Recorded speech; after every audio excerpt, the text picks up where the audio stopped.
School का विरोधी चेहरा गुड़गांव में देखने को मिला। वैसे तो बहुत पुरानी इनके आरएसएस से लेकर आज तक की बात करें तो हमेशा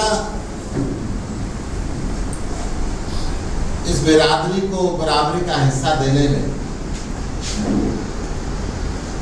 हमेशा इन्होंने संकोच किया। हरियाणा के अंदर मैं विधानसभा की बात करूं, मैं लोकसभा की बात करूं, मैं नौकरियों की बात करूं, सब जगह लगभग 20% सीटें आरक्षित रहती हैं। और गुड़गांव के अंदर भी, गुड़गांव नगर निगम के अंदर भी 35 वार्ड तक होते रहे और उसमें 6 सीटें आरक्षित होती रही। 20% तो मामूली सा कम शेयर रहा, परंतु 6 सीटें आरक्षित होते रहे। परंतु अभी अभी भारतीय जनता पार्टी ने 35 की जगह 36 वार्ड नए बनाए और जो आरक्षित सीटें 6 थी उनको 3 कर दिया। तो ये बहुत स्पष्ट है जिस तरीके से पार्लियामेंट के अंदर एक बार आरक्षण खत्म करने के, आरक्षण को कम करने के जो सिस्टम इन्होंने बनाया था, तब समूचे विपक्ष ने इकट्ठा होकर मजबूर किया था सरकार को। आज गुड़गांव के अंदर वो बात फिर दोहराई गई। गुड़गांव के अंदर सीटों को आधी करके वार्ड की एक सीट बढ़ाई 36 की और यहाँ पे 6 की जगह 3 सीटें आरक्षित करके भारतीय जनता पार्टी ने ये बता दिया है कि वो बिल्कुल भी प्रतिनिधित्व सूरदास भाइयों का गुड़गांव नगर निगम के अंदर नहीं करेगा। आम आदमी पार्टी इसकी निंदा करती है और पुरजोर इसकी लड़ाई करेंगे। हमारे एससीबी के प्रधान बागड़ी जी मेरे साथ में है और हमारे सारे लीडर्स मेरे साथ में हैं। इन सब ने मिलके एक मेमोरेंडम यहाँ पे उपायुक्त महोदय को भी दिया और मैंने एक पत्र चुनाव आयुक्त को भी लिखा कि ये स्थिति को बदलना होगा। कोई भी नोटिफिकेशन पुरानी स्थिति को बहाल किए बिना ना करें। इससे ना केवल गुड़गांव में अपितु पूरे हरियाणा के अंदर हमारे स्कूल का भाइयों के अंदर पूरा रोष है। क्या भारतीय जनता पार्टी की सरकार ऐसा दुराचार, ऐसा व्यवहार क्यों इनके साथ करना चाहते हैं? एक बहुत बड़ा प्रश्न चिन्ह है। आम आदमी पार्टी का समूचा संगठन पूरे हरियाणा में इसका विरोध करता है। जहां पे मैंने चुनाव आयुक्त को पत्र लिखा है, कल से संसद में भी सत्र शुरू हो रहा है। भारतीय जनता पार्टी के चेहरे को बेनकाब हम संसद के अंदर भी करेंगे। किस तरीके से आप इन भाइयों को ऊपर उठाना तो दूर और आप इसको नीचे की तरफ धकेलने का प्रयत्न कर रहे हैं, अधिकारों में कटौती करते जा रहे हैं। आज गुड़गांव के अंदर आम आदमी पार्टी के एससी विंग की पूरी यूनिट भी आई हुई है, हमारे जिले के भी सारी कार्यकारिणी आई हुई है और सब मिलकर इसका विरोध प्रदर्शन भी हम कर रहे हैं। मैं चैनलों के माध्यम से हरियाणा के मुख्यमंत्री से निवेदन करना चाहूंगा कि मुख्यमंत्री जी, इस तरीके का व्यवहार गुड़गांव के अंदर आपको शोभा नहीं देता। इलेक्शन कमीशन को भी मैंने लिखा है, राज्यपाल महोदय से भी मैं निवेदन करना चाहूंगा कि इस पर तुरंत संज्ञान ले। एक बिरादरी के अंदर जो असंतोष फैल रहा है, बिरादरी को लग रहा है कि ये बिरादरी के विरोध के अंदर जानबूझ के भारतीय जनता पार्टी ऐसे कार्य कर रही है। इस असंतोष को रोके और कम से कम जो पुरानी सीटें रिजर्व थी 6 सीटें, अन्यथा हक तो 7 सीटों का बनता है, परंतु 6 सीटें जरूर रिस्टोर। धन्यवाद। कोई क्वेश्चन? सुशील जी, आपने बोला कि विरोध हो रहा है, अगर भारतीय जनता पार्टी का लोग विरोध करते हैं तो आपको तो फायदा ही आपको फायदा नुकसान की बात नहीं है। देखिए, हमारे संविधान में प्रोविजन बना, बाबा साहब ने प्रोविजन बनाया कि जो सदियों से दबे कुचले लोग थे वो समाज में बराबरी के अंदर आएंगे। जब 26 जनवरी 1950 को हिंदुस्तान का संविधान लागू हुआ तब से रिजर्वेशन की परंपरा चलती आ रही है, परंतु अभी भी अगर आप इस मेट्रोपॉलिटन सिटी से 5-10 किलोमीटर की दूरी पे चले जाएं तो एक फर्क आपको देखने को मिलेगा। उन बर्तनों के अंदर खाना नहीं खिलाया जाता, बराबरी के बिस्तरों पे बैठने नहीं दिया जाता, यहां तक की बात है कि गांव में तो शमशान घाट पे रखते हैं। तो बराबरी का दर्जा कब मिलेगा?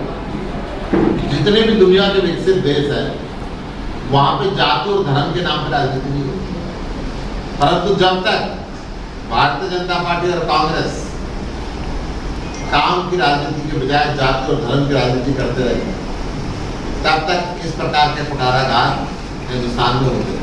अभी 4 दिन पहले उपायुक्त महोदय की एक मीटिंग हुई थी बाढ़बंदी के बारे में और ये रिजर्वेशन के बारे में, उसमें सभी पार्टियों के मेंबर जाना चाहिए क्योंकि कुछ गिने चुने आदमी वहाँ पर बैठे हुए थे।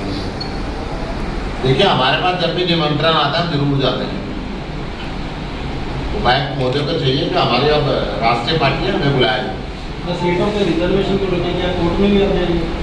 अगर जरूरत पड़ी तो कोर्ट भी जाएंगे, परंतु हमारी पहला निवेदन इलेक्शन कमीशन से और हरियाणा सरकार से कि कम से कम पुरानी स्थिति को रिस्टोर करें। सिर्फ एससी सीटों को लेकर के या ओबीसी को भी है? ओबीसी सीटों को लेकर के भी आपका विरोध है या सिर्फ एससी सीटों को लेकर के? देखिए, जहां जहां जिसका हिस्सा मिलता है, चाहे ओबीसी का बने चाहे एससी का बने, उनको अपना हिस्सा मिलना चाहिए। गुप्ता जी, आम आदमी पार्टी कितनी सीटों को रिजर्व रखेगी पिछड़ा वर्ग के लिए? आम आदमी पार्टी इस बात को इंश्योर करती है कि हम पुरजोर कोशिश करेंगे कि पुरानी सीटें रिस्टोर हो। अगर भारतीय जनता पार्टी इनको रिस्टोर नहीं करते तो हम जनरल सीटों के ऊपर भी ऐसे भाइयों को दबाएंगे और पूरा हाथ नहीं, आपने चुनाव आयोग को पत्र लिख दिया है, कोर्ट का रास्ता भी आपके पास का, कोर्ट में मैंने बताया ना, अगर सरकार नहीं मानेगी, चुनाव आयोग नहीं मानेगा तो कोर्ट की तरफ भी जाना। गुप्ता जी, जनसंख्या के आधार पे ओबीसी या एसटी को टिकटें नहीं मिलती, क्या आपकी पार्टी वो देंगी कि जनसंख्या के हिसाब से भी टिकटें छुड़वा देंगी? देखिए, जो संविधान में प्रोविजन है वो जरूर मिलना चाहिए। जो संविधान से ऊपर इस देश के अंदर कोई नहीं है, वो संवैधानिक प्रोविजनों को ख्याल करना हर पार्टी का और हर सरकार की ड्यूटी है। गुप्ता जी, सामान्य सीट पे भी तो एससी वाले चुनाव लड़ते हैं, उसके लिए क्या आप वहाँ भी चुनाव लड़ रहे हैं, आपको रिजर्वेशन भी चाहिए? देखिए, काबिल व्यक्ति कहीं भी चुनाव लड़ सकता है, परंतु जिन वार्डों के अंदर शेड्यूल कास्ट भाइयों की संख्या अधिक है उस संख्या के बेस पे रिजर्वेशन होता है और वो रिजर्वेशन मिल रहा है। उनका भी तो हक कहीं ना कहीं मारा जा रहा है और जात पात इस प्रकार से हो रहा है। हक नहीं मारा जा रहा है, ये तो संविधान में प्रोविजन है। संविधान के प्रोविजन को कोई ये नहीं कर सकता मेरा हक मारा गया, मुझे हक मिल गया। कॉन्स्टिट्यूशन का पालन करना हर सरकार की ड्यूटी है। असंतोष फैलाने की कोशिश कर रही है बीजेपी। एक खेल के मैदान से ये खबर है कि विनेश फोगाट और बजरंग पुनिया को एशिया खेल के लिए ट्रायल नहीं देना पड़ेगा, उसको लेकर दूसरे जो खिलाड़ी हैं वो उसका विरोध कर रहे हैं। देखिए, मुझे इस बात की पूरी जानकारी नहीं है, अभी आते आते मैं सोशल मीडिया में बातें जरूर पढ़ रहा था, बिना पूरी जानकारी के कोई भी कमेंट करना उचित नहीं है। गुप्ता जी, बात निगम की हो रही थी आरक्षण की, आपने कहा बाबा साहब ने ये व्यवस्था करी, जहाँ तक हमको जानकारी, बाबा साहब ने कुछ काल के लिए आरक्षण व्यवस्था करी कि ताकि मतलब ये कुछ भी जरूरतमंद पिछड़े तो राष्ट्रीय मुख्यधारा में ये लोग पिछले 70 साल से चला आ रहा रिजर्वेशन वाला, चाहे कोई चुनाव हो तो ये लोग कब तक चलेगा। ये बात आपकी सही है, कुछ काल के लिए की गई थी और सरकारों से उम्मीद की गई थी कि संतुलित विकास इस देश का होगा और सब जातियों को बराबर का मौका मिलेगा, अच्छी शिक्षा भी मिलेगी। मैं ये कहते हुए मुझे खेद होता है कि आज से 5-7 साल पहले तक सर के ऊपर मैला ढोते रहे, किसी और ने तो मैला नहीं ढोया। तब आज भी सफाई का काम ये सूरदास भाई कर रहे हैं। जब तक ये जातीय व्यवस्थाओं को नहीं बदला जाएगा, जब तक बराबरी का दर्जा समाज के अंदर नहीं मिलेगा, जब तक आरक्षण रहना चाहिए। अगर जिस दिन समाज ये कहने लगे कि कोई बड़ा छोटा नहीं है, उस दिन आरक्षण की बात करेंगे। गुप्ता जी, आम आदमी पार्टी सच में इस पे अमल कर रही है। मैं दिल्ली को उदाहरण दूंगा। दिल्ली में एक धर्म विशेष के पादरियों को, पुजारियों को वक्ता दिया जा रहा है, सैलरी दी जा रही है, जबकि दूसरे धर्म के लोगों को नहीं दी जा रही। क्या समानता है? मैं आपकी जानकारी के लिए बताना चाहूँगा, आपने बहुत अच्छा क्वेश्चन किया है। बहुत से लोगों के मन के अंदर ये एक बात घूमती रहती है, ये बीजेपी का जो व्हाट्सएप यूनिवर्सिटी है, उस यूनिवर्सिटी से बातें चलती हैं। हिंदू धर्म के अंदर वक्फ बोर्ड की प्रोविजन है, हर राज्य के अंदर वक्फ बोर्ड है। जो भी मंदिर वक्फ बोर्ड से अपने आप का एफिलिएट करता है, उसके पुजारियों की तनख्वाह, उसके श्राइन बोर्ड, हिंदू धर्म में श्राइन बोर्ड, जो भी मंदिर श्राइन बोर्ड से अपने आप का एफिलिएट करता है, श्राइन बोर्ड उसकी तनख्वाह देता है। और जो भी मस्जिद वक्फ बोर्ड से अपने आप का एफिलिएट करती है, वक्फ बोर्ड उसकी तनख्वाह देता है, सरकार किसी की तनख्वाह नहीं देती। ये जो झूठी व्हाट्सएप यूनिवर्सिटी चलती है, आप हिंदू धर्म के जो बड़े से बड़े मंदिर है, आप वैष्णो देवी की बात करें, आप सोमनाथ की बात करें, आप अमरनाथ की बात करें, मैं आपको बता रहा हूँ, सुनिए, वो सारे के सारे श्राइन बोर्ड का अधीन है और सबको तनख्वाह मिलती है। परंतु जो आज मेट्रोपॉलिटन सिटीज के अंदर मंदिर है, वहाँ पे चढ़ावा बहुत आता है और वहाँ की प्रबंध समिति ना तो लगातार चुनाव कराना चाहती और ना ही उन चढ़ावों को सरकार को देना चाहती वहाँ के विकास के लिए, इसलिए वो तनख्वाह भी अपने आप देती है। जो सा भी मंदिर जिसको ये कहते हो कि दिल्ली में तनख्वाह चाहिए, मैं जिम्मेदार हूँ, श्राइन बोर्ड में एफिलिएट कराया, उसको तनख्वाह मिलेगी। आने वाले एमसीडी और एमसीएम चुनाव में चलो रिजर्वेशन एक मुद्दा है, आप लोग मैदान में कुछ करते हैं, पर आपको क्या लगता है अपनी पार्टी की कैसी स्थिति है? आम आदमी पार्टी सभी 36 सीटों पर चुनाव लड़ेगी, पूरे दमखम के साथ चुनाव लड़ेगी, मेयर का चुनाव लड़ेगी और इस भ्रष्टाचारी व्यवस्था को खत्म करेगी। गुड़गांव के अंदर आपने देखा है, एक बरसात आते तो नदियों में तब्दील हो जाती है सड़कें। गुड़गांव के अंदर पूरे हरियाणा में तो इस वर्ष बाढ़ आई है, हरियाणा में तो हर वर्ष बाढ़ आती है। गुड़गांव के अंदर कूड़ों का पहाड़ का ढेर बनने लगा है।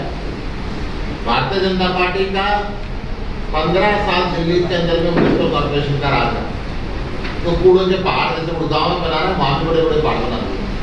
अब आम आदमी पार्टी कॉर्पोरेशन में दिल्ली के अंदर आई तो कूड़े के पहाड़ खत्म होने लगे, नीचे होने लगे। गुड़गांव के अंदर भी जब आम आदमी पार्टी आएगी, हर रोज कूड़ा उठेगा, सड़कें दुरुस्त होंगी, कूड़े के पहाड़ खत्म होंगे और सबसे बड़ी बात, जो हर रोज ये पीला पंजा लेके पहुंच जाते हैं तोड़ने के लिए, उस तोड़ फोड़ को बंद करेंगे, उन मकानों को रेगुलराइज करेंगे।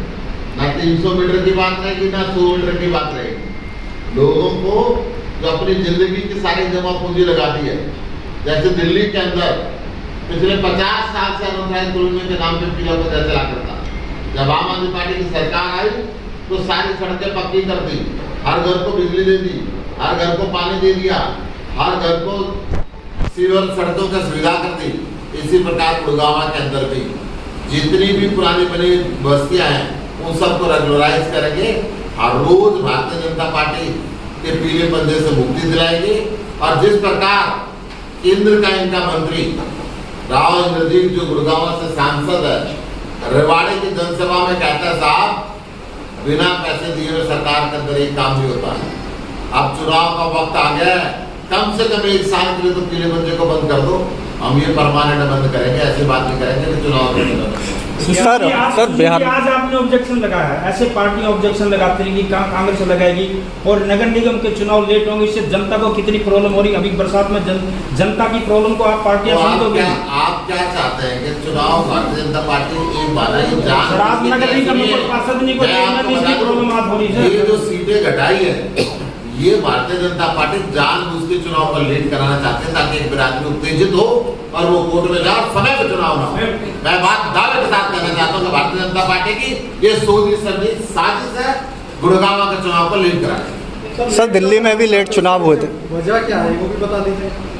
वजह तो इनकी हार है, स्पष्ट इनको दिख रहा है कि आज नौजवान असंतुष्ट है, सबसे ज्यादा बेरोजगारी हरियाणा के अंदर है, व्यापारी असंतुष्ट है, सबसे ज्यादा फिरौती मांगी जाती है, सबसे ज्यादा मंथली मांगी जाती है, महिलाएं परेशान है, सरेआम गोलियां मार दी जाती है, कोई संभालने वाला रहता नहीं, किसान परेशान है, कोई एक ऐसा वर्ग नहीं है जो आज संतुष्ट हो। इसलिए भारतीय जनता पार्टी को अपनी हार सुनिश्चित दिख रही है। गुप्ता जी, फरीदाबाद में चुनाव हुए काफ़ी समय हो गया निगम के, बुढ़ाओं पे भी काफ़ी टाइम से भंगे नवंबर से लगभग खत्म है। क्या लगता है लोकसभा चुनाव से पहले निगम के चुनाव गुड़गांव को हो जाएंगे नहीं हो पाएंगे? आपके अपने क्या लगातार मांग करते रहे और भारतीय जनता पार्टी लगभग 1.5 साल से फरीदाबाद के चुनाव पर टाल रही है और यहाँ भी गुड़गांव के अंदर भी लगभग 1 साल होने वाला है जो चुनाव पर टाल रही है। मानेसर का चुनाव भी टाल रही है। इनको अपनी हार निश्चित नजर आ रही है, परंतु आम आदमी पार्टी लगातार संघर्षरत है कि चुनाव हो, हम ये आवाज उठाते रहे। आम आदमी पार्टी नीति सिर्फ क्रिटिसाइज करने की है जनता पार्टी की या कुछ सकारात्मक भी है? आम आदमी पार्टी ने 24 घंटे बिजली दे दी, फ्री दे दी, क्या ये नकारात्मक है? आम आदमी पार्टी ने सारी दुनिया में सबसे बेहतर स्कूल बना दिए, सबसे वर्ल्ड क्लास एजुकेशन देनी शुरू कर दी। आम आदमी पार्टी के सरकारी स्कूलों से IIT, IIM और मेडिकल कॉलेज में बच्चे जाने लगे, क्या ये नकारात्मक है?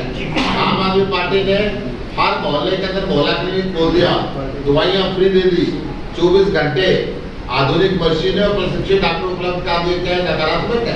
आम आदमी पार्टी ने सारे देश की महिलाओं के लिए ताकि महिलाओं को बराबरी का अधिकार मिले बस यात्रा फ्री कर दी, क्या नकारात्मक है? नकारात्मक ये है कि मोदी जी ने अपने मित्रों से हजारों करोड़ रुपए माफ कर दिए। नकारात्मक ये है कि हरियाणा को सबसे ज्यादा बेरोजगार बना दिया। नकारात्मक ये है कि हिंदू मुसलमान के नाम पे, जात के नाम पे, धर्म के नाम पे ये 24 घंटे लड़वाते रहते हैं। आम आदमी पार्टी सकारात्मक काम करती है और इसीलिए आम आदमी पार्टी बहुत सबसे कम समय के अंदर राष्ट्रीय पार्टी बनी। सर जैसे कि आप बता रहे हैं, एक मिनट, DTCR घाटे में चल रही है, आपको मालूम होगा।